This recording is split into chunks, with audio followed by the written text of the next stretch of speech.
ওষুধটা আমার বাড়ির পক্ষ থেকে দিতে হবে না, এই টাকাটা দিয়ে আমি ওষুধ খেতে পারবো। আমি 17 বছরে আমার বিয়ে হওয়া, এ যাবত আমি কোথা থেকে কোনো ভাতা পাই না, তো এটাই আমার জীবনে ফার্স্ট। তো আমার হাজবেন্ড একজন ফার্নিচার মিস্ত্রি, পরিবারে আমরা 3 জন সদস্য, একটা মেয়ে।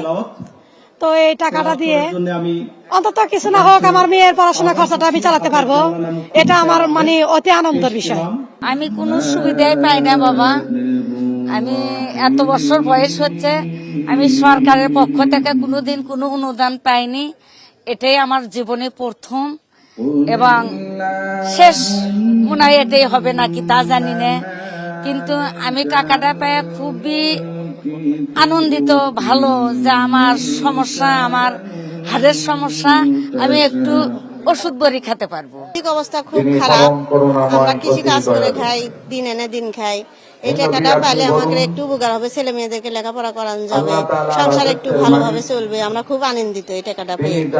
সে আমাদের একটা উপকার করছে, আমরা একটা কার্ড পাইছি, সন্তানদেরকে পড়াতে পারবো, তারপর সংসার চালাতে পারবো, সে আমাদের বিরাট একটা উপকার করেছে আর কি।